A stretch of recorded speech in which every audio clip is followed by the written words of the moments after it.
am Pearl, and today I'll be asking questions. Yes. I am Pa. I'm coming here to ask some questions. Okay, stand right here. Here, more there. Perfect. There we go.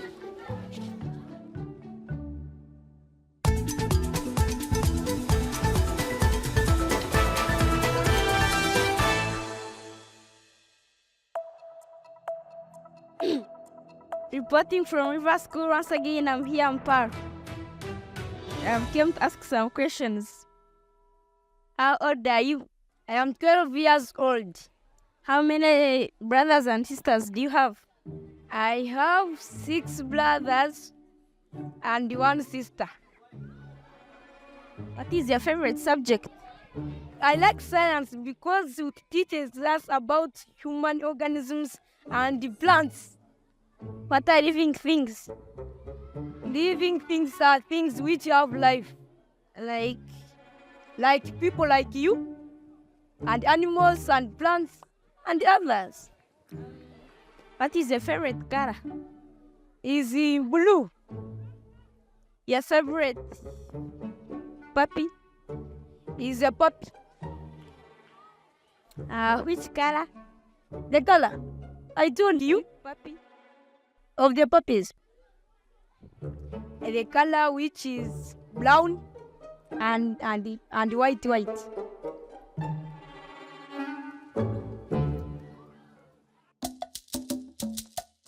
We are going to clean our community to make sure that where we are is clean and we are staying in the clean environment. I'm very excited with my friends for what we are going to do.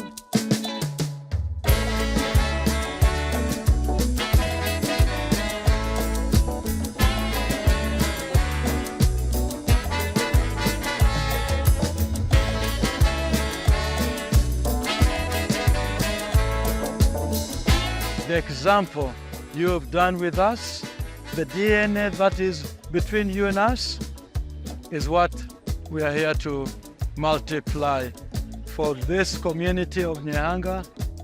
Our school plus river team is doing this together to make the community that it is clean. I really thank River Church who have came to help us. It's really hard work to pick up all this trash, but I'm really happy.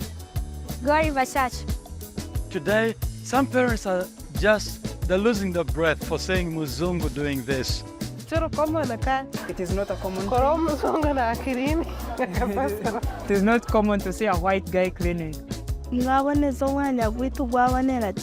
And you have cleaned our place and it has become clean. For that, she has never seen white people cleaning.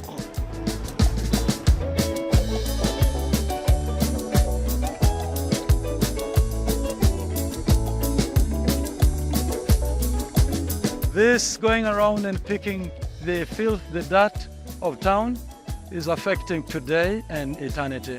The school is doing good things for the community. I think now we have seen them cleaning the town. That's very good and we are really impressed. And we shall also copy from this and do as it has been done for us.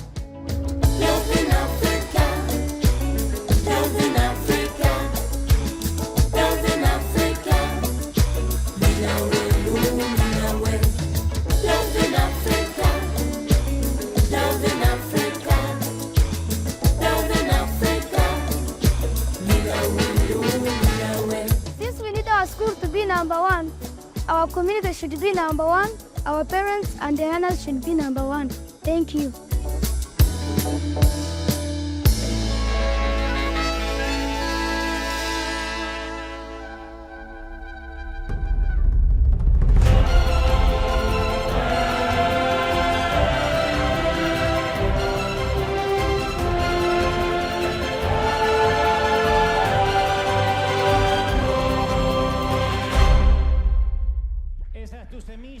That is your seed.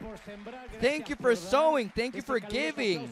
That warm applause goes to all those that sow, those that are a part of this marvelous church, and we send a very special greeting to all those children who depend on us, and all those teachers that we saw at the beginning of the video. They're also a part of our personnel. They're not volunteers. They're a part of our staff. They're our employees, and we support them. The majority of them live there, so it's a great job. We can never take our finger off of our task. It's our responsibility. River School, that's our own thing. The same way River Home will be in India, and all the other things that we do thanks to your seed. All we're doing is historic, a Hispanic church supporting such a marvelous school, and this year we'll be opening up the high school, the secondary school, so that we don't lose these children, in the sense that they don't have to go to another school with a scholarship. So thank you for sowing. We're River. Are we ready? Yes or no? Very well. On the 4th of July, a patriotic date here in the U.S., July 4th, 1952, a 34-year-old woman went into the water and began to swim from Catalina Island to the coast of California. Those of us that are from here, we know that location's geography just a bit, and she was trying to be the first woman to accomplish this, crossing from Catalina Island to the coast of California. Her name was Florence Chadwick.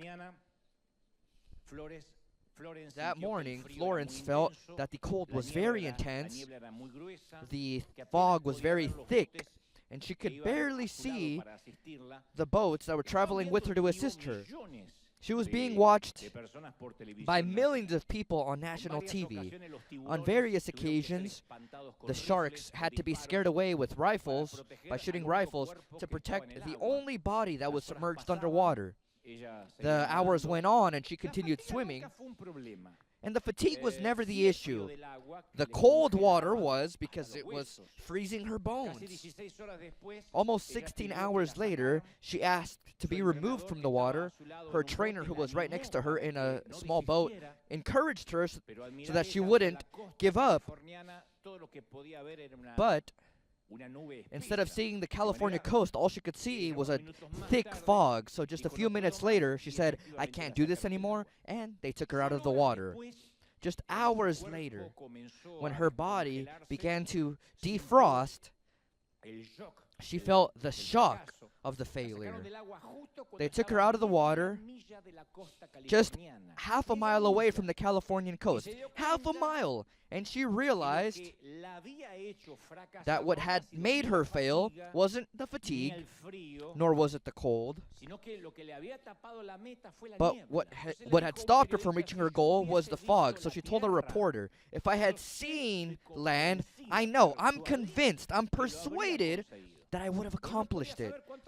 But she didn't have a way to know how much was left. So the fog clouded her reason, her eyes, and her heart. If she had known how close she was, she could have persevered, but she lost perspective. Literally, she lost perspective and she drowned. So I say there are certain moments in life in which the fog arrives in one way or another, and we lose sight of the edge of our goal, of whatever we proposed. When the fog is thick, it's very easy to lose perspective. And sometimes we believe that things are worse than what they truly are. We give up, and then we blame the fog because we feel that we abandoned our task, that we gave up, that we let our arms down, that we gave in, and we allege, "Oh, well, I didn't have the intention of giving up, but life was unfair, and it made things impossible, it made it impossible to continue on." Or, "Well, I didn't want to give up my family, but after what my spouse did, I had no other option. I didn't have any other choice." Others say, "Well, I didn't want to give up on my dream of starting this business, but this current government is exterminating me. I either shut down or I don't know how I'll continue on." Or, "Well, I didn't want to give up congregating or coming to church, but my pastor doesn't even know who I am, and on top of it all, They never showed me the love that I'm looking for at that church, the love that I need. So sometimes we blame the fog when we give up. And in the middle of that difficult, painful circumstance, we lose faith. And that's the only reason as to why the majority of times we can't reach the edge. We don't see land. And that comes because none of us are friends of uncertainty. We weren't taught to walk towards uncertainty. We were told that whoever walks without a map or without having a goal is just improvisation, and we don't want to improvise. Without a GPS, we always tend to give up. So every time we start a journey in any area of our lives, we want to be sure that we know we'll get there. It happens when we get in the car. We trust that a satellite that's in outer space is speaking to a computer that's in our car, and the indications are coming step by step, turn by turn, always with enough anticipation. Otherwise, we get upset. And it's so easy that we don't even have to think about it. I know there are people here, like myself, who put on a GPS to get home, and they've been doing this for 30 years because they don't want to think about anything. A feminine, gentle, sensual woman voice with a Spanish accent says, "Please, shift over to the right lane and make a right at the next fork towards your final destination, which is on your left." Others have a guy voice for their GPS. I don't know. But in our lives, many times we have to maintain our course. And in fact, we have to do that even when we don't know where we're going. If only it were as easy as driving a car. And let's think about all those moments when we wanted to know more details about our life, to not have to stress, to know where we were headed, but we didn't have the details. Real life doesn't work this way. If only we had a forecast of life, the way we have a forecast of weather, where we can see from what time to what time it'll be raining, when the sun will come out, when there will be winds. But real life doesn't work that way. It doesn't work that way in that heartbreaking moment where a couple month after month sees a negative sign on the pregnancy test while the chronological clock continues advancing. It doesn't work for the employee that works so hard, hour after hour, trying to get a raise. Year after year, they're still earning the same amount. They don't get a raise or a promotion. She's not seen. This doesn't work for those that went through 4 decades of life and are still waiting to find that very special person that just never arrives. So, no satellite can tell us where we should turn in the situations that truly matter in life. And without a doubt, the roads in life are sometimes very stony and rocky, confusing. Live long enough and you'll realize that sometimes the roads are longer than when you were making plans. You thought they would be shorter, but we realized they're not. And what's worse is that many of these paths, and I'm talking about life, many of these paths are not well made. And in many cases, we're like this swimmer, Florence. We don't know how much is left, and we continue on blindly. As I was preparing this message, I was looking for biblical references in relation to the topic of racing or marathons. And I was surprised to see how many times races and marathons are mentioned in Scripture. We're familiar with the race that's mentioned in Hebrews or in some of Paul's letters. It was something very typical to mention competition amongst the Greeks. And the writers realized that races were the metaphors, the perfect hyperbole, because the principal objective in life is to always get to a determined goal, a determined finish line. And races demand preparation, discipline, effort, training, special diet. And of course, there is a reward that awaits those that run the race well.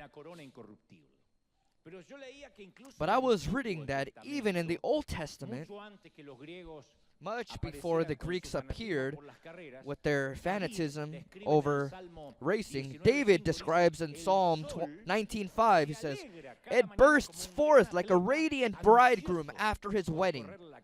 It rejoices like a great athlete eager to run the race. And then Samuel tells us that the kings boasted about their power by putting soldiers to run in front of the horses. They were runners that were quicker than the riders, in fact. And in Ecclesiastes, Solomon tells us that the race isn't always won by the fastest runner. And Solomon said this long before Jose Alfredo Jimenez composed The King. And he made it, and it was made famous by Luis Miguel. Before that song became famous, the race isn't for the fastest. I was also told by a mule driver that you don't have to arrive first, but you have to know how to arrive. Not just in Africa do they learn about Mexican things, I also do. So it's not just about arriving first, you have to know how to get there, like the song says. And I've told you on many occasions that while I was going through high school, Werner von Siemens, in Argentina, we would compete in many different disciplines. We would compete in sports against other students from other schools, like the Ford School, the automotive school, or Flandria. It was a cotton factory in Argentina. And I remember signing up for something called the relay race. And I was always thin. Amongst the few virtues that I've always had, I was always skinny. I can't remember myself being swollen. So since I was always a featherweight, I assumed that my genetics would exempt me from training. So I ignored the trainer when he said, "Oh, prepare for the race, build up your resistance." I assumed that I could run fast and that I knew how. So while my classmates trained all week, I was resting with the logic of, all I have to do is race, all I have to do is run, hold the baton, and pass it to one of my teammates. It can't be so difficult. I've run more than that in all my childhood trying to escape a slap from my mom. So the great day came, and I was the second leg of the relay. I was 300 meters away from the finish line. It was a 400-meter race. I was ready to receive the baton from my teammate.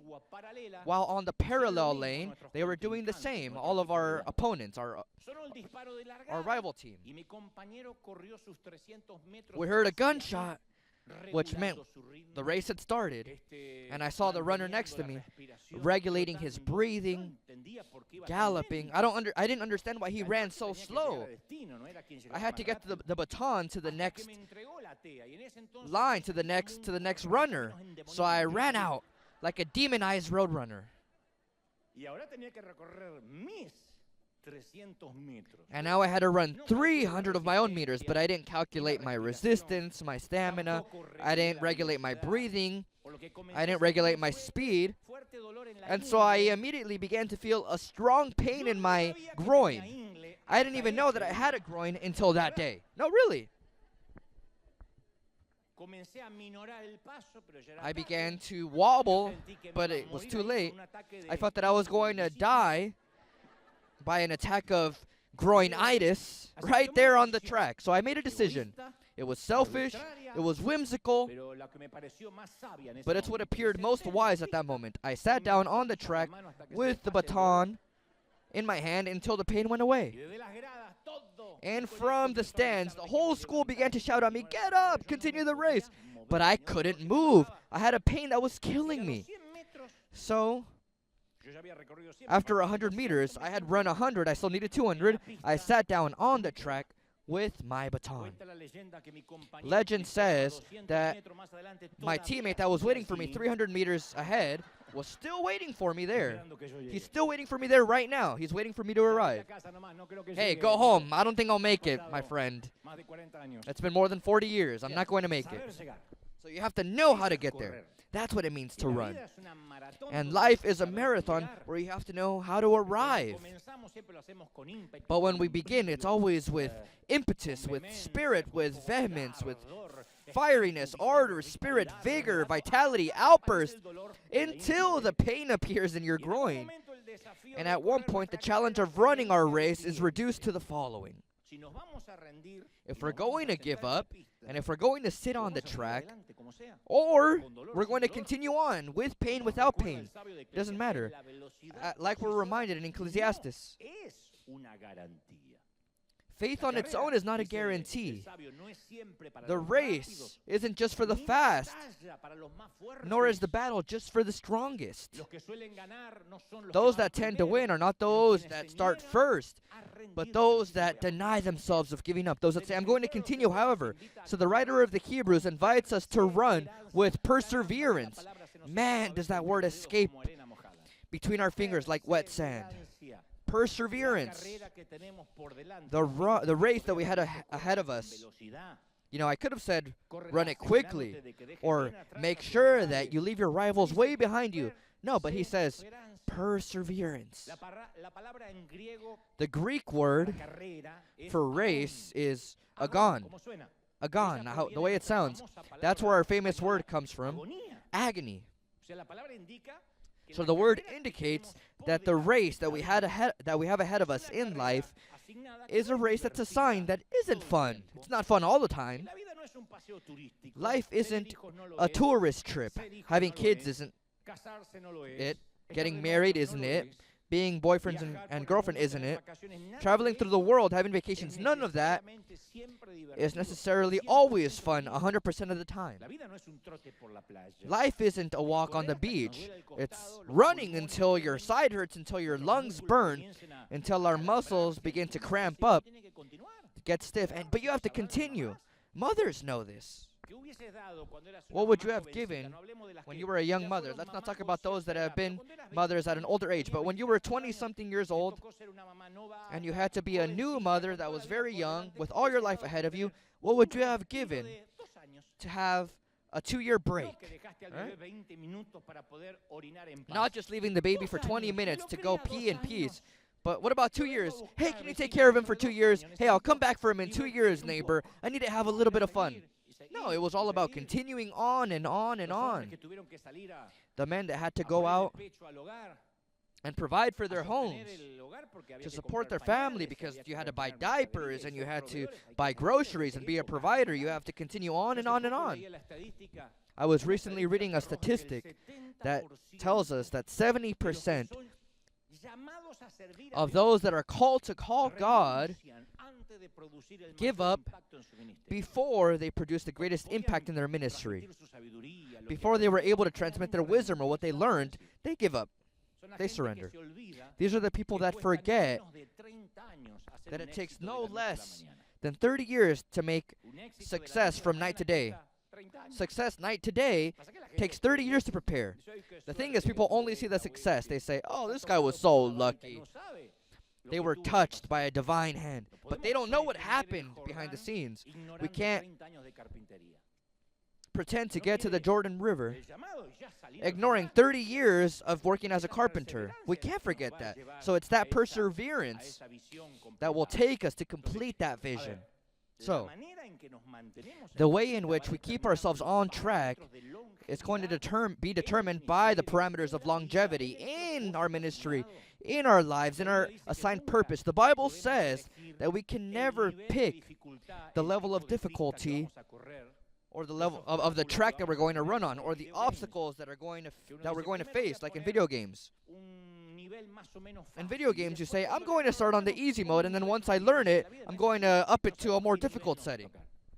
Life isn't like this. We don't know what difficulty we're going to be dealt. If it were up to us, we would all run on a tropical beach, all downhill. It's great to run downhill, isn't it? We would put oasis of water all over the track. We would put on headphones with whatever band you want.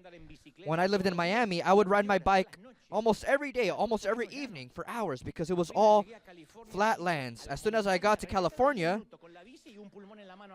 I went out to ride my bike in the hills, and I came back half an hour later with my bike in one hand and my lung in the other. I hung up my bike, and I swore I would never go out again. Either they remove the mountain and the hills, or I won't go out again. So sometimes we wait for life to be a fun race that's pleasant, because we say, well, in the end, we're running with Jesus, right? But let's not forget that for some, the end of the race is to avoid the fatigue, the obstacles, the sweat. But you can't. Those steep hills in life are a part of the plan. I like to ask people wherever I go what things they would change in their lives if they could. It's a question that I tend to ask during the conference as well. What things would they change in their lives if they could change one thing or a pair of things? And the answers that I hear always have the tenor of fatigue, of anxiety, of a burden. My son is losing a battle against cancer, and we're very upset with God. We can't understand why God allowed this. We've been married for less than 5 years, yet we both feel like throwing in the towel. We don't know why we got into this. She's been sick for years. The doctors can't diagnose her, and the only thing we know is that each day she gets worse. We love our son who has a disability. We love him the way he was born. But sometimes we're so overwhelmed, so discouraged to know that we're not going to enjoy the normal that other families enjoy. Others say, I feel invisible. Women say, I feel invisible to my husband or to my children. Or she sees a future of debts that never end. He can't leave his depression. She can't find a job. He's sure that nobody will love him. I can continue on, but we all have our own stories. And many people, after years of their Christian pilgrimage, no matter what their spiritual size is, no matter what they do, they get to that point, that breaking point, where they don't find the strength, they don't find the desire or energy to continue on, and they say, I've come this far, and they sit down on the track with a baton in hand. This happens to teachers, professionals, clerics. We all get to a point in our lives where we want to give up, and those that say, oh, it never happened to me, well, it's because you haven't lived yet. Live long enough and you'll get to a point where you'll want to give up in any area of your life. The exact moment, GPS would say, at the exact moment in which we lose sight of the coast, the moment in which we lose sight of the purpose as to why we even enrolled in this race. It happens in marriages, it happens when we decide to be parents, it happens when we say yes to a call from God. At one point we lose sight of the coast and we ask, does this even make sense, what I'm doing? I don't know if you've ever tried to build a puzzle without the picture on the box, because on the box you can see how the end product will look. If it's a cat, if it's a paradise, if it's a mother-in-law running away, but there's always a picture. When I was a child at home, we had many puzzles at home, for rainy days especially. Except somebody had the genius idea of throwing away all the boxes because they took up too much room. So they were in plastic bags, all the puzzles. And we didn't know if these pieces corresponded to this puzzle or to the other one. We didn't know if they mixed. So I would say, well, I'm going to assemble something. And I would assemble the easier puzzles, but I would get frustrated because I had no model to compare it to. So I would throw everything back into the plastic bag. So it's easy to give up when we have a couple of pieces, but we don't have the final complete image to compare to. The final complete image is the guide to get through the entire process. It shows us where we're going. If only those that went through university could have an image of the diploma. They have it in their imagination, but imagine if somebody went into the future and brought back a diploma to the present time, saying, here's what you're going to earn. Here's the certificate of so much sacrifice. This is the business that you're going to start when you finish your school. If you could just see the results. It gives us the certainty that everything is going to link together and it'll all make sense. The author of the Hebrews describes it in the following way. He says, faith is the guarantee, I guarantee you, that whatever you're waiting for will pass, will come. That's what faith is, the guarantee, the picture, the certainty. That security of what cannot be seen yet. The certainty of what you're not seeing yet. That's what a cook does. They have the certainty that by mixing all these correct ingredients, they'll make a good plate. They can't cook without faith. It's the certainty of what they expect. Faith is a tool that makes us see what we still can't naturally see. So by definition, faith is the trust that we use to continue believing that all the pieces in our lives will fit in one way or another, even if we don't have the final image to show us the model. Because maybe there are people here that say, I can't imagine anything in my future. I just see chaos. I don't know how this will end well. If only I had the box the puzzle came in to see. Well, faith is not needing that box. It's saying, I don't know how it's going to fit in, but a picture will come from this. It's believing that God has a purpose, even if the fog doesn't allow me to see the coast today. Still going to the coast, even if you don't see it, to say, I think it's over there. We don't see it, but we trust in that coast. I'm going to tell you something interesting. Here at River, we have a team of pastors, very good, very effective, and they tend to visit our members that are hospitalized. If we find out that somebody's hospitalized, somebody from our pastoral group goes to visit you. But let me tell you something. You don't want to see me in your hospital room, because for reasons of time, we've decided to delegate many responsibilities. And if I go visit someone in the hospital, it's because the situation demands it, or it's a very serious scenario. So the pastors in our team do a great job. They know that if the situation is too serious, they say, hey, can you come? I think you should come. So this is what I want you to know.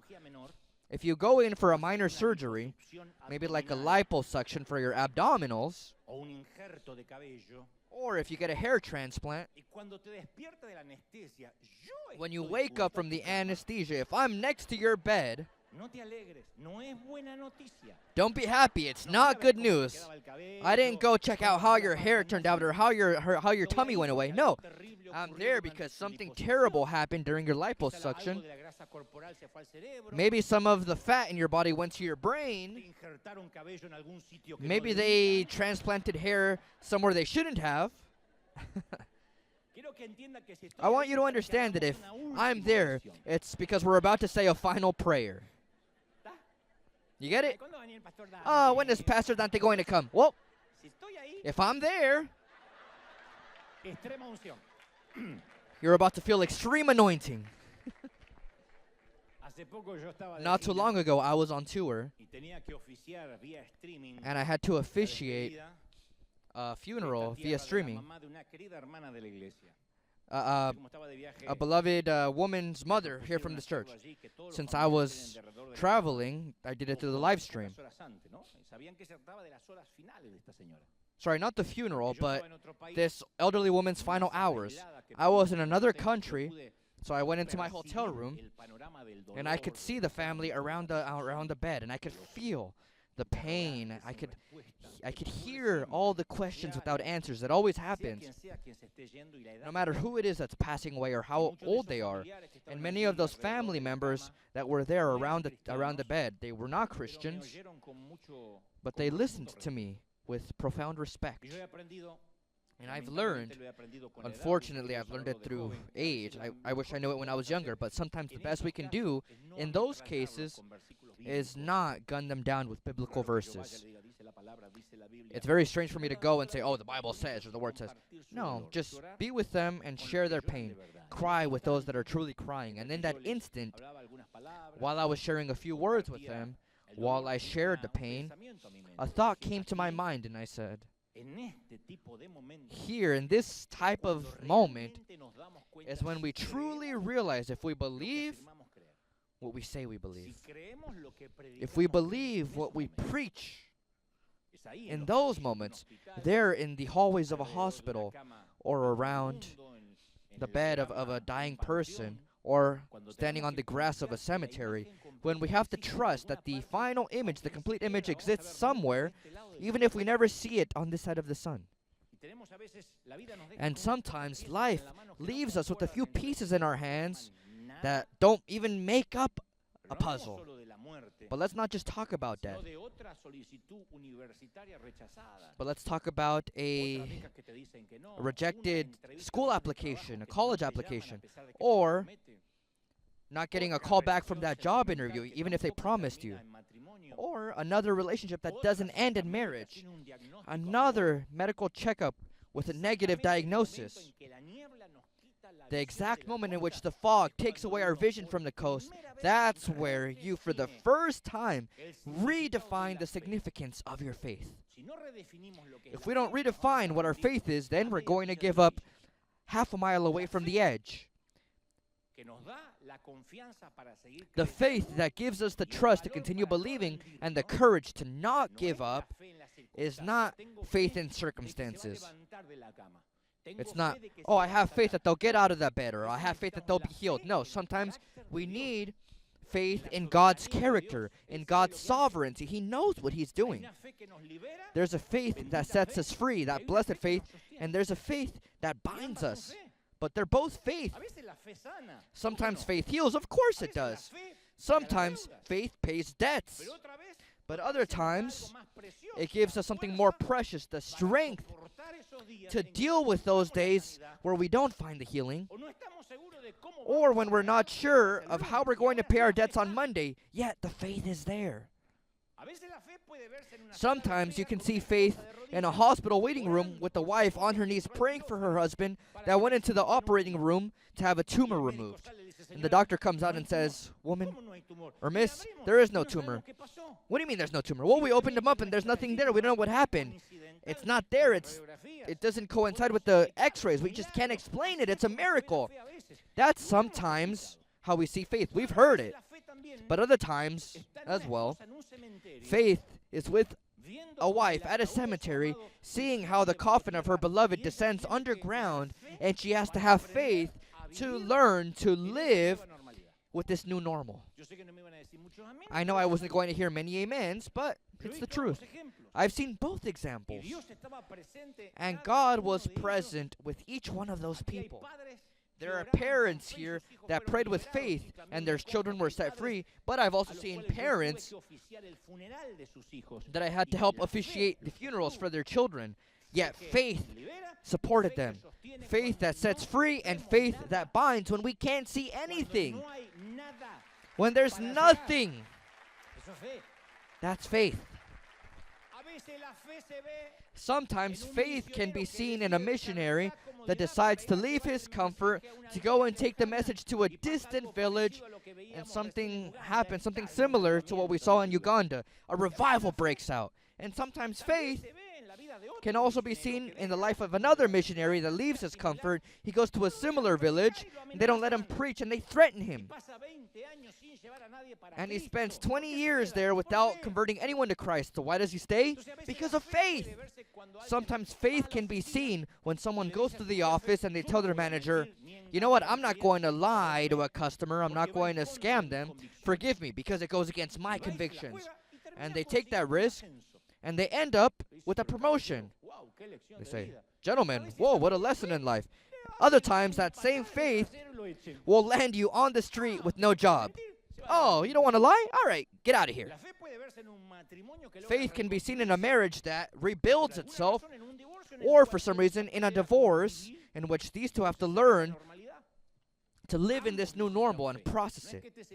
Both need faith. It's not that one fell from faith and the other one now has more faith. No, our faith is placed in God and in that final frame that we may not see in its entirety on this side of eternity. Our ancestors died without knowing that a Messiah would come, the people from the Old Testament. Yet they died with the hopes that it would happen, but they didn't see it. So when we measure our faith in the spiritual field and what's visible, it's not faith. It's either Mary Kay, Amway, or Herbalife, but it's not faith. Now I included another one so Herbalife isn't so alone. True faith continues believing even when the puzzle pieces don't seem to fit in. But that faith holds you up. I don't understand, but I'm going to continue on. I don't know what God is doing with all this, but He doesn't have to explain His purposes to me. But I believe. If not, why do we sing Sovereign God? Sovereign God means God, the King. This isn't a republic, it's a kingdom. He isn't an elected president that was voted in by democracy. No, He's a King of kings and Lord of lords. He does what He wants, and no one can ask Him about what He's doing. So, the point is that traditionally, it is believed that the condemnation and execution of the Apostle Paul occurred under the reign of Emperor Nero, a dog name, but or a pizzeria, but this was the name of a great emperor. That's when Paul was decapitated and relieved of his functions for the kingdom. It is believed that his remains are stored in St. Paul's Basilica. There's no proof, there's no way to verify that his remains are there. This is outside of Rome. But now imagine Paul spending his last moments here on earth, writing the last thoughts that would model the era of Christianity just as we know it today. And there, in the final moments of his life, he reveals what's inside his heart. I say that you reveal your heart when you're at the gate of death, when you're at the door of death. Yesterday I had an interview, and I was telling the reporter, nobody dies as an atheist. And she said, are you sure? They even put it in the caption because it surprised her. She said, are you sure? I said, yeah. Nobody says, oh, I'm atheist. Don't come and pray for me. I want to be eaten by worms. Even the biggest atheist says, hey, can you pray just in case? When they're going down that final tunnel, everyone asks for a prayer. Nobody dies an atheist under fire. Because that's where you have no intimidation, no fear to anything or anyone on this side of eternity. You lose fear of what people will say when you're about to die. What can threaten a dying man that knows, in this case Paul, where he's going? What can threaten him? Tomorrow we're going to cut your head off. And? That's why the police takes confessions on a deathbed very serious, because they say that these words of people that are dying are filled with truth. It can be a matter of guilt, for example. Guilt makes them tell the truth. We've heard stories of last-minute confessions where the gentleman tells his future widow, that'll be a widow in just a few minutes, that he has 2 other families, to not be surprised when the other 2 families come to his funeral. And you ask, well, why did he say it? Why did he have to make it all bitter? Well, his guilt doesn't allow him to not share. It's like in movies when the delinquent says, I won't betray my friends. I'll never tell you what port the drug ship will get to. I'll see you in hell. No, that doesn't happen. That's a movie. That's film. He lets everything out once he's finally dying. And in his prison cell, Paul, whose blood would scatter over all of his letters and epistles, he explains in that very moment, in his final moment, that whatever we're suffering, whatever is happening in our present moment cannot compare to what we're going to experiment in heaven. And Paul had a lot of time to think about our next life. The second book of Timothy is the last letter that Paul wrote before he died. He's in a cold jail cell waiting for his head to roll on the ground. He's waiting to be executed. And he writes his best prose on the eve of his execution. But the greatest strands of his wisdom aren't just hidden in what he said, but in the way that he said them. His message to Timothy is, never abandon the game. It's always possible to score in the last minutes or in extra time. It's always possible to turn the game around. He's teaching his son Timothy, his spiritual son, what any young man would want to hear from his father. Never give up.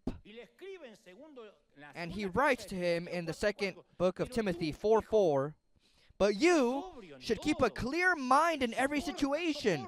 Don't be afraid of suffering for the Lord.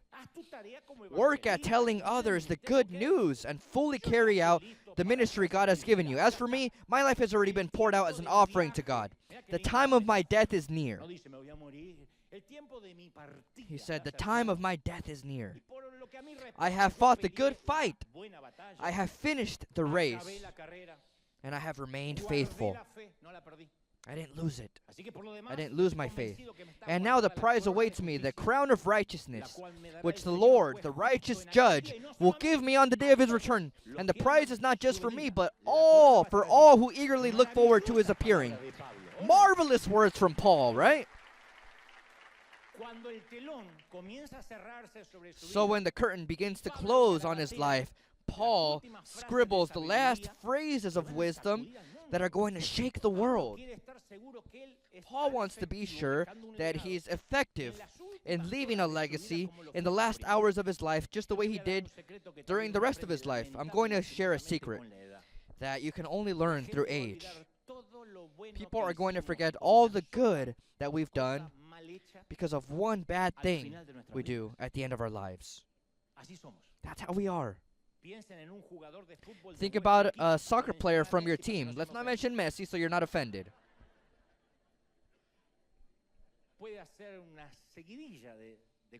He can score goals and goals and win trophies, but if he loses the last game, then he can't go back to his country. Oh no, he should have retired. What a shame. He's not even trying anymore. He just cares about money. He doesn't represent the shirt. That's how we are. And with the same bar that we measure, the rest measures us. It doesn't matter what we've done.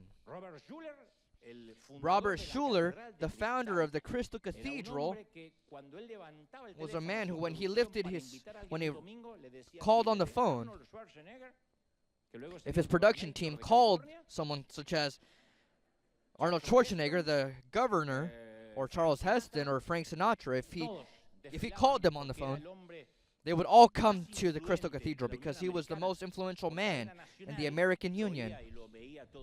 People would watch him and listen to him live on TV. And in his last years, his family had to ask for money to buy him a coffin. People turned their backs on him for whatever reason, for little reasons. Point is, you shouldn't measure people that way. It's not fair, but unfortunately, it's the truth. Everything that we've done in life won't matter due to one thing that we mess up on. So it's about knowing how to get there, not just getting there. That's why Paul teaches Timothy that beginning isn't enough, but he should finish. Ecclesiastes 7:8 tells us finishing is better than starting. Finishing is better than starting. So it doesn't matter how we begin. We all begin bright. We're all like Pinky in the Brain. We'll conquer the world, Pinky. All right, well, where are the conquerors? How do we end up? What's the difference? Well, perseverance. Being perseverant in the race. He didn't say train more, be thinner, focus on buying sports clothes. No, he said persevere. Two athletes with the same capacity, they join the same team. One makes it to the big leagues, the other never plays again, other than their participation in high school. Two business people have the same assets, they studied the same thing. One earns millions, the other one goes bankrupt. Don't tell me that it's luck, that it's just a random favor. No, that God bless one. No. Two leaders receive the same call from God on the same night or the same morning. One impacts millions, and the other one goes back to driving for Uber. They got tired. What makes the difference between the two?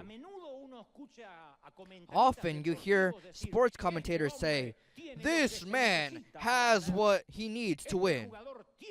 This player has that missing piece, has that fire. And I ask, what's that sacred fire within them?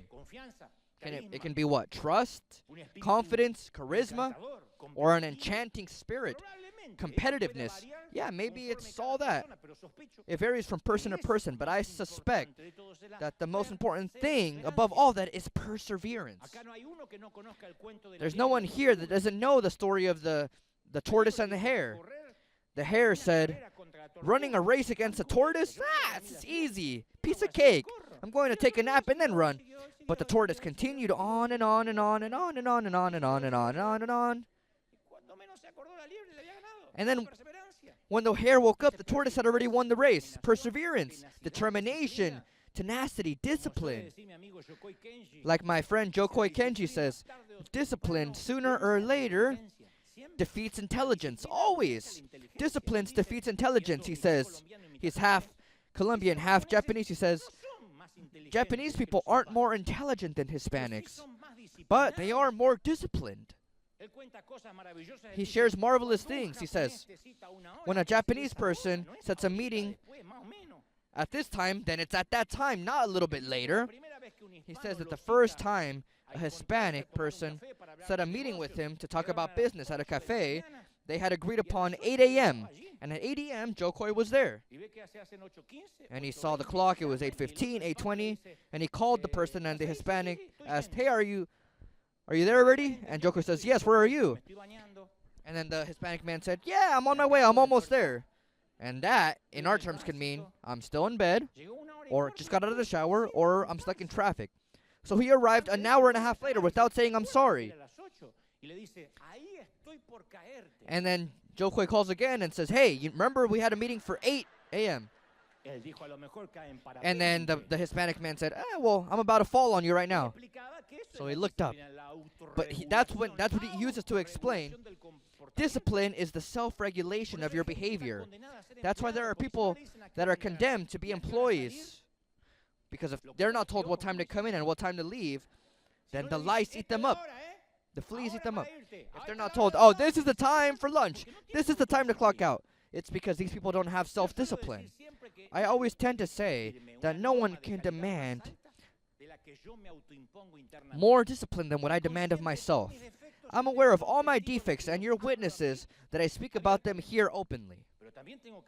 But I also have to recognize without modesty, because I've earned it, without any false modesty, that I'm the most professional and disciplined man that I know. I've never met a more disciplined man than myself. Never. Never. It sounds Argentinian. Well, put up with it. But I've never met him. I've never met someone more professional than myself. And I worked for CNN, and I worked in TV my whole life, but I've never met somebody that arrived earlier than myself or that left later than myself. I never got to a TV studio without learning my script, without learning the life of the guest. Always. And I've never stood here without preparing myself. Never. Nobody can say, I'm going to demand something of you that you're not already doing. No. Nobody can demand more of myself than I'm already doing. Discipline is doing what I have to do when I have to do it, whether I feel like it or not. And even if it doesn't make sense, I'm going to do it. I once told my mother when I was little, Mom, I don't feel like going to church this Sunday. And she was very understanding, very strange with this woman. She said, it's normal for that to happen to you, son. I understand it.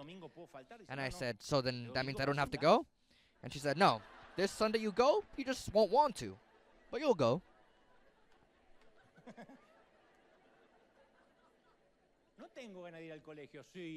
I don't feel like going to school. Yeah, well, the same thing used to happen to me, son. So then what? Well, then you'll go to school with no desire. You'll work with no desire. You'll serve God with no desire. There are days where I feel like serving God with desire, but there are other days where I just don't feel like it. But that doesn't change my perseverance. I was assigned a task in the kingdom, so I can't depend on that, on my desire. The pilot has to fly the plane whether he feels like it or not. He doesn't kill everyone because today he doesn't feel like flying. He knows that it's his assignment. So, during years, it was believed that any person's potential was their intelligent coefficient of intelligence. I always wondered, what's my coefficient of intelligence? But I was in the negatives. But that's not the point. There are people that have a very, very high IQ, yet they're failures. And experts have come to argue that there is something that goes beyond success. Something that can help you be successful much more than your IQ. And that's your level of resilience. How much you can resist, how much you can put up with. So the person that refuses to give up has a very high IQ. Their threshold of resistance is very high. You know, our kids, their threshold of resistance is very low. They want to kill themselves when their Wi-Fi is slow. The video takes too long to load. No, I want to kill myself. Or you want to kill them. And you say, Lord, I brought them into this world and I can take them out.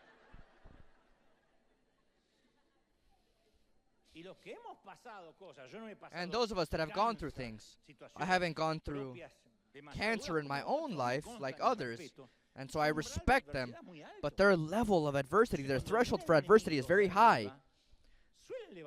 So when the enemy comes to try and knock them off their horse, they say, really, Satan? That's all you got? Really? I was expecting more. And there are leaders that have the heart and the mind to lead, but they don't have the shoulders to hold that weight. They have the knowledge, but they can't stand the burden. They can't deal with adversity. It surprises me that there are more and more leaders that I know that become depressed. And I say, hey, you're not at the church anymore? They say, no, I'm taking a sabbatical. Well, why are you taking a break? I'm under too much pressure. But what about the people? The people on the ship, on the Titanic, they're going to look for the captain, but he's no longer on the ship. The good news is that if we can't do much to improve our IQ, we can do a lot to drastically increase our coefficient against adversity. With God, we can strengthen and develop our ability to put up with adversity and to persevere. Someone has to say amen.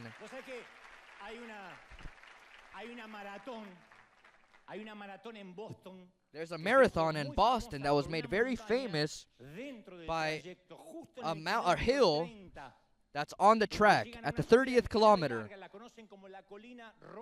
It's called Heartbreak Hill. I put it in English here, but since my English is very British, I don't want to embarrass you. Say it with that terrifying Spanglish. Heartbreak Hill. They say that there at that hill, the runner's heart says, that's enough. And this hill is at the worst point of the track, because just as the runner begins to store away energy to finish the race, they face this hill. And experts say that this is the wall that many runners crash against. It's when the body goes through all of its reserves of glycogen, so the muscles absorb lactic acid. When lactic acid replaces glycogen, that's a terrible example, but for you to understand it in a simple way, it's when you have a car with gasoline and you switch it to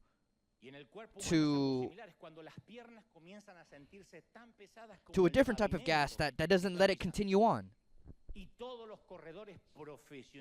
All professional runners say that they crash against that invisible wall at about the 29th kilometer.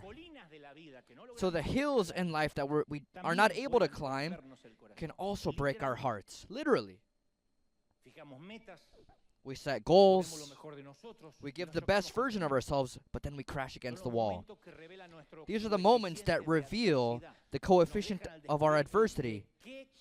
They leave us exposed so that we can see what we're made of, what kind of wood we're made of, or if we're made of butter.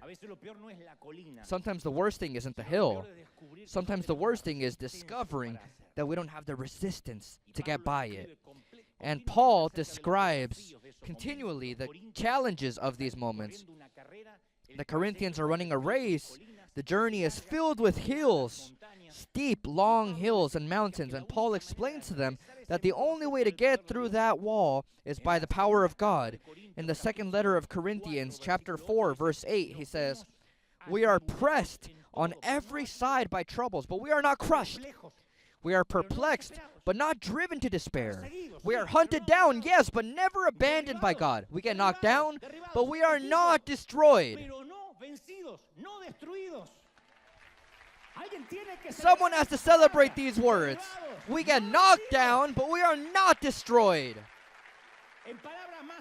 In more simple terms, you're going to crash your face on the canvas more than once, but in one way or another, you're going to get back up and you're going to continue on.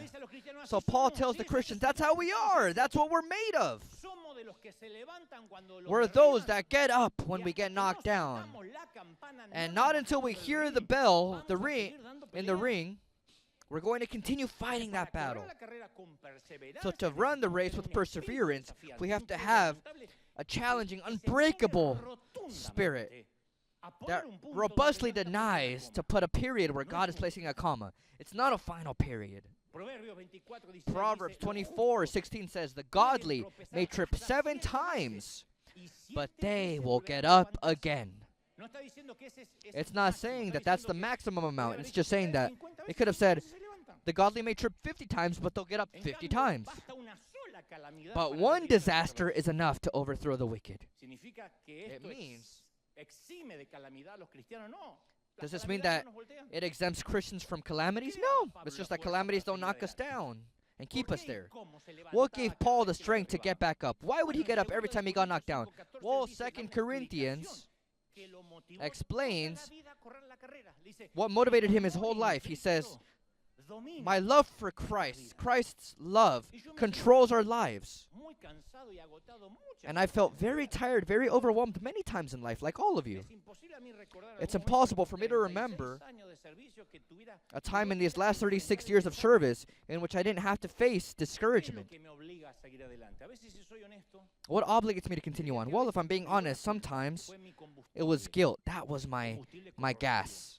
It was a corrosive combustible, of course. Because I know what I said, what I thought, what I did. I know the mistakes in my past. I know the mistakes I continue committing, and so I feel that I have to continue on this journey to compensate for so much foolishness. So many mistakes, so many errors. So I say, well, out of guilt, I'll continue on. It's the least I can do for God for what He did for me. But in the end, that same guilt ends up toppling me. Guilt never helped me get back up. Sometimes I've allowed fear to be that gasoline.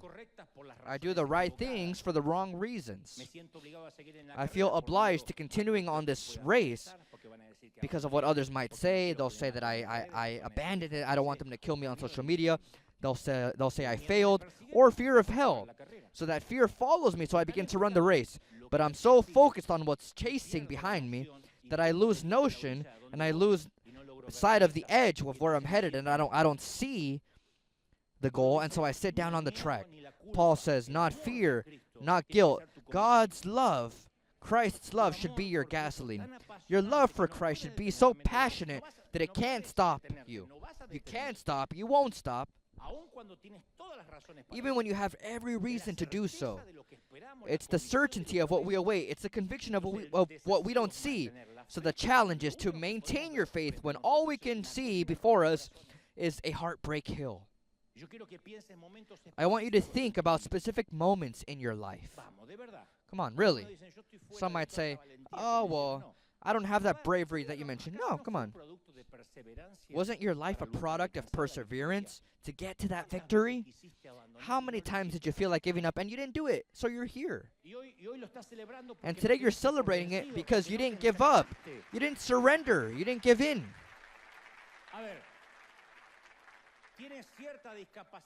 Let's see. If you have a certain disability in learning, but it's tough for you to study, yet you passed that test. You made it through. You learned it by memory. You had to put in 3 times the effort than others maybe, but you did it. They treated you unfairly. We can really speak on what true bullying was back in the day, even if it wasn't mentioned that way. We even received it from our teachers. And we made a path for ourselves into our adult lives. You were about to abandon it all in your marriage, yet now you're celebrating another anniversary. You battled against an addiction, but now you've been sober for years.